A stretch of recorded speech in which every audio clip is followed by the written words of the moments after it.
Shalom semua, terima kasih karena tune in untuk video khotbah kali ini. Dan saya sebagai pastor sangat bersyukur karena kita setia untuk beribadah bersama dengan keluarga. Ataupun kalau Anda sendirian juga tidak apa, saya juga bersendirian sini. Jadi kita tidak bersendirian sebenarnya, kita tetap bersama dengan Tuhan di dalam ibadah. Dan saya tetap mengucap syukur dan berdoa untuk keselamatan dan juga kesehatan kita semua bersama dengan keluarga. Dan untuk ibadah kali ini dalam ruangan renungan kita akan mendengar sebuah firman Tuhan yang pasti memberkati Anda, karena sudah pasti itu memberkati saya juga, yang bertajuk umat Allah yang bersatu. Sebelum kita mulai, mari saya ajak kita untuk berdoa dan saya pimpin dalam suara yang kedengaran. Mari kita berdoa. Tuhan, terima kasih untuk kesempatan yang Kau berikan untuk kali ini dapat beribadah sekali lagi ya Tuhan, dan mendengarkan kebenaran firman Tuhan. Kiranya nama Tuhan dipermuliakan di atas segala sesuatu. Apa yang kami akan dengar, biarlah itu tinggal tetap di dalam hati kami, bertumbuh dan membuahkan hasil untuk kemuliaan nama-Mu. Biarlah ya Tuhan, dengan pimpinan dan hikmat daripada Roh Kudus sendiri, itulah yang memberi kami kekuatan, memberikan kami kemenangan demi kemenangan dalam kami menjalani kehidupan ini. Dan oleh itu juga kami menuai berkat-berkat yang Engkau sediakan untuk kami, yang juga kami akan kongsikan dengan orang lain, hanya untuk kemuliaan nama Tuhan Yesus. Di dalam nama-Mu kami berdoa mengucap syukur, amin. Baik, untuk ibadah kali ini dalam ruangan renungan kita akan sama-sama belajar bersama tentang tema umat Allah yang bersatu. Oke, mengapa saya membawa tema ini, umat Allah yang bersatu? Karena bagi saya dalam masa-masa yang seperti ini, dalam masa-masa yang sukar seperti ini, ya kita mengalami mengalami pergumulan, mengalami tantangan kita masing-masing. Tetapi kita harus sentiasa ingat bahwa kita adalah sebuah gereja, dan bila kita bersama, kita akan lebih kuat. Bila kita mendoakan satu dengan yang lain, bila kita menyokong satu dengan yang lain, bila kita memberikan dorongan satu dengan yang lain, pasti kita akan semakin kuat lagi. Karena dalam kehidupan kita, bahkan sebagai orang percaya pun, kita mesti selalu ingat yang kita ini hidup tidak sendirian. First, kita ada Tuhan. Yang kedua, kita ada sesama kita. Dan itu yang kita akan belajar dalam hal bersatu, ataupun dalam hal umat Allah sebagai sebagai umat Allah, maksud saya kita harus sentiasa ingat bahwa ada elemen-elemen yang penting yang perlu kita ketahui sebagai orang percaya untuk kita bersatu. So, bersama saya mari kita membuka di dalam Yohanes, Injil Yohanes 17 ayat 20 sehingga ayat yang ke-21.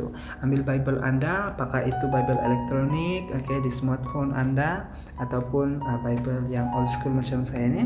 Mari kita membaca daripada ayat 20 dan juga ayat 21. Firman Tuhan berbunyi demikian. Dan bukan untuk mereka ini saja aku berdoa, tetapi juga untuk orang-orang yang percaya kepadaku oleh pemberitaan mereka, supaya mereka semua menjadi satu, sama seperti Engkau ya Bapa di dalam aku dan aku di dalam Engkau, agar mereka juga di dalam kita, supaya dunia percaya bahwa Engkaulah yang telah mengutus aku.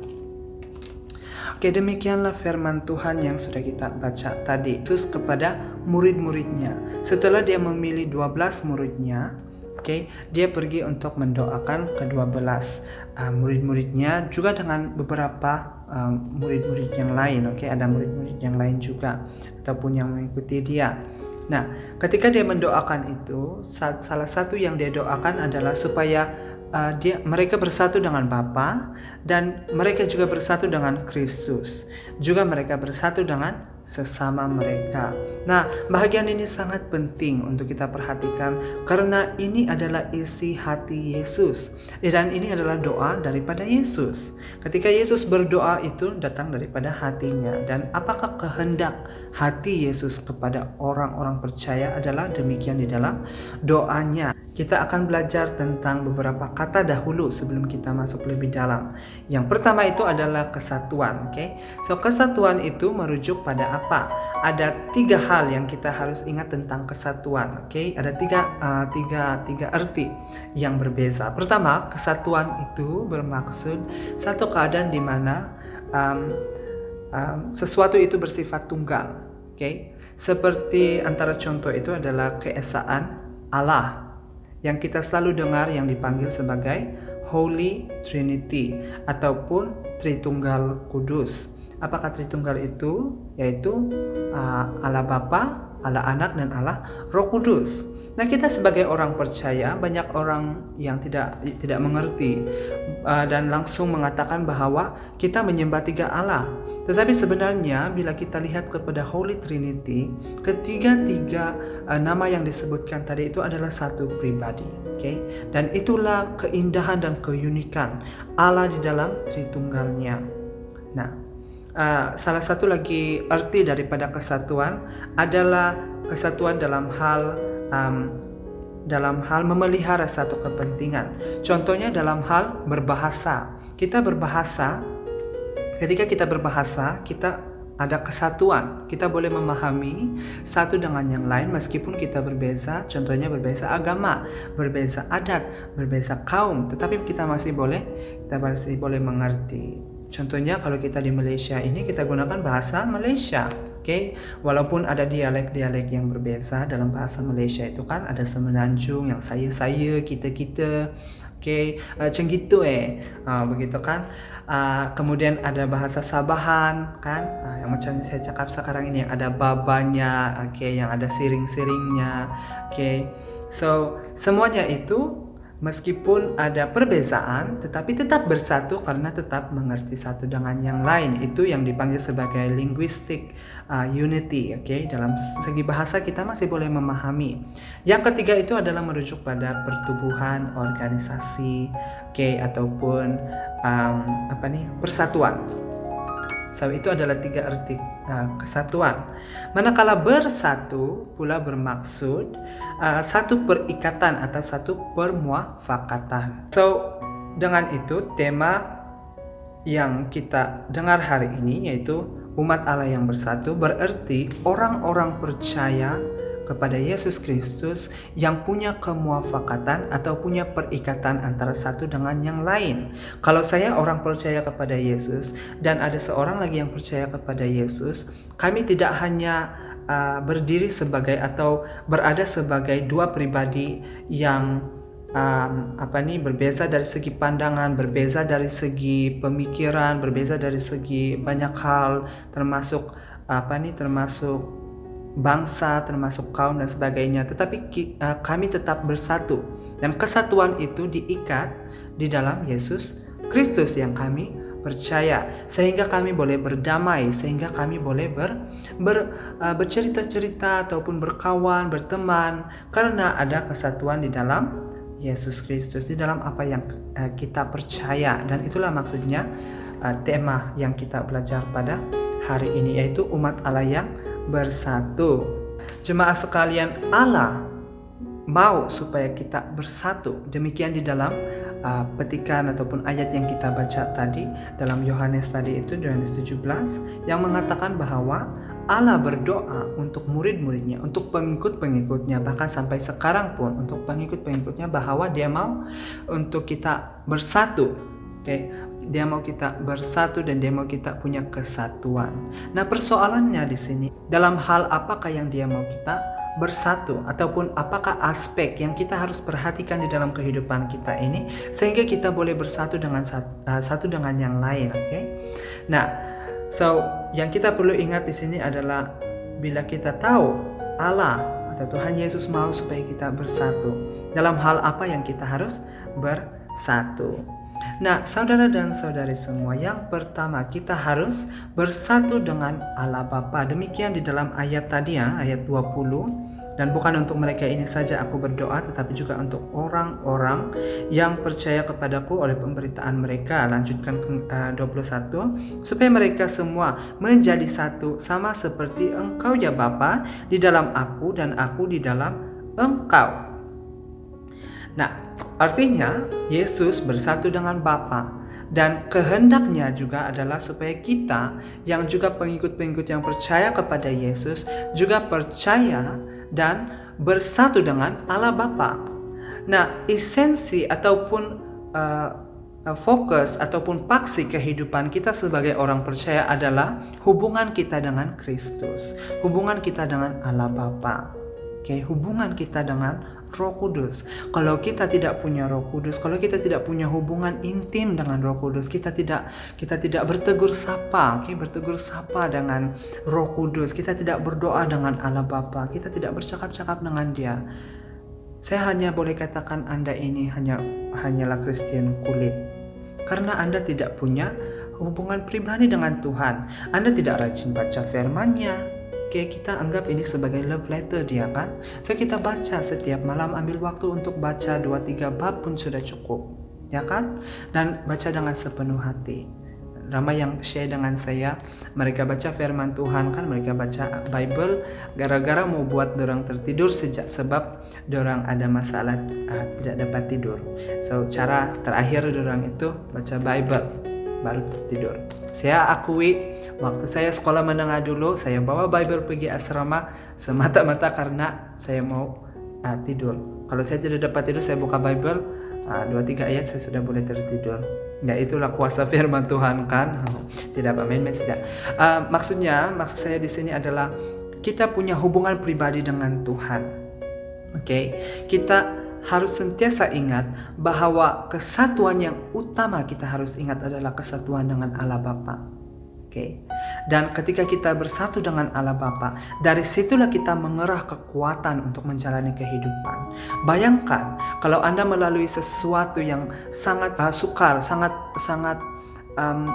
kita bilang perit, sangat berat untuk kita lalui, apakah itu dari segi emosi, fisikal, pemikiran kan dan sebagainya, ataupun spiritual kita. Kalau kita tidak ada hubungan dengan Allah Bapa, kita mudah rapuh, kita jatuh, kita sukar untuk bangun kembali. Tetapi kalau ada Allah Bapa beserta dengan kita, kita berdoa dengan Bapa, kita serahkan dengan Bapa, pasti pergumulan itu kita boleh lalui karena kita mengerah kekuatan daripada hubungan kita secara pribadi dengan Tuhan. So, yang pertama itu Anda harus bersatu dengan Kristus. Anda harus cari waktu untuk berdoa dengan Dia, bersyukur kepada Tuhan, minta ampun dengan Tuhan kalau kita ada melakukan dosa, dan pasti kita melakukan dosa. Dan akui itu di dalam doa kita. Dan sebagai orang yang percaya kepada Tuhan, sebagai orang Kristen yang benar-benar ikut Tuhan, kita tidak hanya memakai kata Kristen itu sebagai sesuatu yang kita tulis di IC kita atau di borang kita, tidak. Tetapi itu menandakan satu hubungan pribadi dengan Kristus. Karena siapalah kita tanpa Kristus? Dia sudah mati bagi kita, Dia sudah tebus hidup kita supaya di kehidupan yang seterusnya adalah kehidupan bersama dengan Dia dalam kerajaannya kelak, memerintah untuk selama-lamanya. Dan itu satu hadiah yang cukup besar, yang cukup untuk membuat kita bersyukur kepada Tuhan, bahkan lebih daripada segala sesuatu yang pernah kita bayangkan. So, bersatu dengan Kristus, bersatu dengan Allah Bapa dalam hal kita berdoa dengan Tuhan selalu, baca firman Tuhan, sentiasa merenungkan kata-kata daripada firman Tuhan, sentiasa ingat bahwa kita tidak sendirian, kita tidak pernah sendirian ketika kita menjalani kehidupan. Bahkan ketika kita melalui pergumulan berat pun, kita tetap tidak pernah sendirian, tetapi bersama dengan Kristus. Nah, yang kedua adalah kesatuan dengan sesama. Seperti yang saya katakan tadi, kalau ada satu orang dan dua orang dan mereka tidak saling mengenal, tetapi mereka menyembah Tuhan, mereka menyembah Kristus, dan ada kesatuan di sana karena mereka bersatu di dalam kepercayaan, di dalam iman mereka. Dan itu sudah cukup untuk menimbulkan ataupun mengadakan damai sejahtera di antara satu dengan yang lain. Bila kita jumpa orang Kristen, bila kita jumpa orang yang percaya, sesama percaya, pasti ada rasa damai, pasti ada rasa sejahtera di dalam hati kita. Apalagi kalau kita di keadaan yang seperti, contohnya seperti saya sekarang, atau seperti kita semua yang pergi merantau jauh-jauh daripada kita punya kita punya hometown. Kemudian kita jumpa orang yang percaya kepada Tuhan, dan leganya hati kita bila kita tahu ada orang percaya yang lain juga ada di tempat itu. Dan demikian juga yang saya rasakan di Mersing ini, ataupun di mana saya pergi yang jauh daripada tempat saya. Dan itu sangat-sangat indah untuk saya pikirkan, karena bila kita bersatu dengan sesama, bila kita bersatu dengan orang percaya yang lain, kita merasakan satu connection dengan mereka, dan daripada connection itu kita boleh merasakan seperti ada harapan, seperti ada sukacita, seperti ada damai yang kita lalui bersama. Karena itu yang kedua, harus kita ingat bahwa penting untuk ada kesatuan dengan sesama sendiri. Pasti suka, bahkan di dalam gereja pun banyak yang coba untuk memisahkan antara satu dengan yang lain. Apakah itu dalam hal pemikiran, apakah itu dalam hal karakter, apakah itu dalam hal emosi, bahkan jantina juga, ataupun hal-hal yang lain lah secara spiritual, pendirian kita. Belum lagi kita katakan tentang teologi. Nah, itu banyak memisahkan orang yang ada di dalam gereja. Dan jangan kita jadi seperti itu. Bahkan kita bangkit dan kita mulai meninggalkan perbezaan di antara satu dengan yang lain. Tidak terlalu fokus pada perbezaan. Sebenarnya penting untuk ada perbezaan, tetapi tidaklah sepenting untuk ada kesatuan di antara satu dengan yang lain. Bila ada perbezaan, atasi perbezaan karena kita saling melengkapi. Kita sebagai tubuh Kristus juga saling melengkapi. Bila kita baca Korintus 12, itu adalah tentang karunia-karunia, di mana orang-orang percaya diberi karunia yang khusus, dan karunia satu dengan yang lain itu sebenarnya saling melengkapi, sehingga tidak ada satu pun yang lebih penting daripada yang lain, tetapi semua itu sama rata. Dan saya selalu katakan kepada jemaat semua, ataupun mereka yang saya layani, saya tidak pernah memandang jabatan saya sebagai pastor dalam hal spiritual pun lebih tinggi daripada siapa-siapa. Saya hanya menganggap diri saya sebagai seorang pastor karena saya belajar tentang firman Tuhan, dan saya bekerja sebagai bapa rohani kepada jemaat yang dilayani. Tetapi dalam hal perjuangan iman, kita tetap satu level, Kita tetap berjuang bersama. Saya perlukan kamu, kamu juga perlukan. Ada waktu juga kamu perlukan saya, dan kita semua perlukan Tuhan. Kalau kita tidak bersatu dan fokus pada perbezaan yang ada dengan kita, yang satu mau naik, yang satu mau tinggi, yang lain kena kasih tukul turun bawah, tidak sehat. Apakah itu secara emosi, secara spiritual juga tidak sehat. Tetapi abaikan perbezaan itu, atasi perbezaan itu dengan bersatu. Nah, ketika kita bersatu, dan bagaimana ada damai di antara kita, itu adalah karena Roh Kudus juga hadir di dalam hati kita. Roh Kudus juga hadir di dalam orang percaya yang lain, sehingga bila connection itu berlaku, ada damai yang jauh lebih indah yang kita akan rasakan ketika kita bersama. Puji Tuhan, banyak yang dapat kita belajar daripada satu dengan yang lain. Apakah itu kita belajar daripada insiden yang agak negatif ataupun yang positif? Karena kita boleh belajar dari hal-hal yang buruk, dan dari hal-hal yang baik juga kita boleh belajar. So harus bersatu dengan yang lain. Seperti doa Yesus katakan, supaya mereka semua menjadi satu, sama seperti Engkau ya Bapa di dalam aku dan aku di dalam Engkau, agar mereka juga di dalam kita, agar kita semua di dalam Yesus Kristus tetap kuat, tetap bersatu. Dan saya percaya kalau kita punya kesatuan, apakah itu kesatuan bersama dengan Kristus, bersama dengan Allah Bapa, dan bersama dengan sesama kita, pasti kita punya kekuatan untuk melalui hidup-hidup ini. Kadang-kadang kita seperti tidak mampu sudah. Kita cari orang lain, terutamanya orang percaya. Kita minta doa daripada mereka. Itu salah satu cara yang Tuhan berikan untuk kita, yang Tuhan tawarkan untuk kita, supaya kita ambil bagian di dalam itu. Dan kita juga suatu hari nanti pasti menjadi berkat untuk orang lain. Nah, ramai orang yang datang, contohnya yang datang kepada saya dan minta nasihat bagaimana, dan saya bantu sedaya upaya. Dan banyak juga waktu saya pergi kepada mereka, karena saya juga saya tidak tahan kalau saya hanya sendirian, dan saya pergi meluah dengan mereka. Terutama itu saya meluah dengan Tuhan lah kan, tapi kita perlu juga seorang yang lain untuk mendengar, dan mereka bagi nasihat dengan saya, dan saya mendengar semuanya itu, pikirkan itu, tapi itu dengan baik-baik dan lakukan sesuai dengan apa firman Tuhan katakan. Dan bila kita menjalani hidup seperti itu dengan bijaksana, penuh hikmat, hanya nama Tuhan saja yang dimuliakan. Dan itu juga salah satu bentuk pelayanan untuk kita. Oke? Nah, untuk perkongsian firman Tuhan sampai di sini saja untuk minggu ini, yang mengajar kita tentang kesatuan. Kita harus bersatu dengan Tuhan. Bersatu dengan Kristus. Kita belajar daripada firman Tuhan, kita dibentuk daripada firman Tuhan, dan kita bekerja melayani untuk kemuliaan Tuhan juga.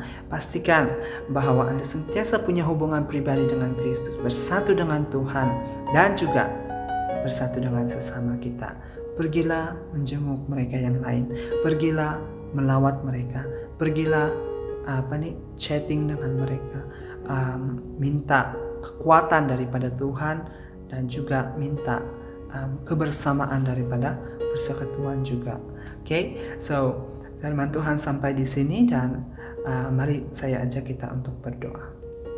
Ya Bapa, kami sungguh berterima kasih karena punya Allah yang seperti Engkau tidak pernah meninggalkan kami, bahkan selalu bersama dengan kami. Engkau Allah yang selalu bekerja, dan Engkau selalu beserta dengan kami. Tidak pernah Engkau meninggalkan kami walaupun sedetik, bahkan di dalam kehancuran hati, bahkan di dalam kelemahan tubuh, dan apapun keadaan, Tuhan tetap menyertai dan menguatkan. Di dalam kehidupan ini kami serahkan ke dalam tangan-Mu segala sesuatu yang kami miliki. Bahkan kami mau bersatu dengan Engkau ya Bapa. Kami mau menyerahkan semua hidup ini, karena hidup ini hanyalah milik-Mu. Juga kami mau berdoa supaya kami punya kesedaran, hikmat, dan kekuatan untuk tetap bersatu dengan sesama kami, supaya kami dapat menjadi berkat untuk orang lain, dan mereka juga dapat menjadi berkat untuk orang yang lain juga, sehingga kerajaan Tuhan dan kerajaan Allah nyata di bumi ini untuk kemuliaan. Terima kasih ya Bapa, apapun yang kami sudah dengar dan belajar, biarlah itu tinggal di dalam hati kami, dan kami dapat lakukan itu, karena kami tidak mau menjadi hanya pendengar, tetapi kami juga mau menjadi pelaku firman Tuhan, dan kebenaran-Mu lah yang di atas segala sesuatu. Terima kasih ya Bapa, kami sudah berdoa mengucap syukur semuanya di dalam dan di atas nama Yesus Kristus, Tuhan dan penyelamat kami satu-satunya, kami berdoa mengucap syukur. Amin. Baiklah, terima kasih karena sudah tune in untuk video ini.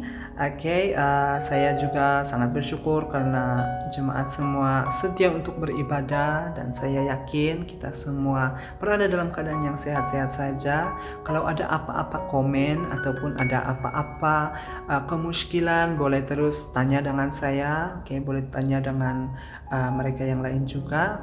Tapi kalau tentang kalau mau sharing dengan pastor ataupun mau cerita-cerita dengan pastor, boleh kita chatting, dan kita ada persekutuan bersama, apakah itu melalui talian ataupun Anda datang ke gereja ini.